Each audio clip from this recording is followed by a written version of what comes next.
সকলেতে vote দেয়, ওখান থেকে দৌড়ানি দেয়, এক একটা দৌড়ানি দেয়। মানে কি বলবো, এটা এক একজন, একটা মহিলা আমার চোখের সামনে 5 থেকে 7টা ভোট দিছে, একটা মহিলা 5 থেকে 7টা ভোট দিছে। আমি শুধু বারবার বলতেছি এই মহিলাটা 1 ঘন্টা যাবত এখানে কেন দাঁড়ায় আছে, উনি বাইর হয় না কেন? তখন বিএনপির একটা লোক বলে যে আপনার এখানে বসে থাকার দরকার, আপনি বসে থাকেন, আপনি কোনো কথা বলবেন না।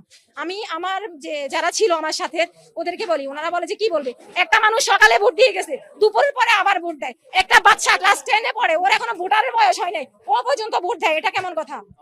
পরিকল্পনা, ওরা ভাবছে যে ওদের ধানের প্রতীকের ভোট হয়তো বেশি হবে, কিন্তু যখন ভোট গণনা হয় তখন দেখে যে প্রায় 350 ভোটের ডিফারেন্স। শাপলাতে সবাই বলতেছে, মহিলারা বলতেছে আমরা ধানে ভোট দিই, কিন্তু ওনারা আসলে শাপলাতেই ভোট দিছে, এটা আমরাও জানতাম না। আমরা মনে মনে ভাবতেছি মনে হয় এই কেন্দ্রে ধানের প্রতীকটা হচ্ছে বেশি, কিন্তু যখন ভোট গণনা হয় তখনই জানতে পারি যে 11:30 পর্যন্ত যে নির্বাচনটা হয়েছে ওখানে 725টা ভোট শাপলাতে পড়ছে। আর যেই ব্যক্তি যারা ভিকটিম ভোট দিতে যাবে, তারা যখন ভোট দিতে যায় তখন তাদেরকে ওখান থেকে দৌড়ানি দেয় যারা বলেন।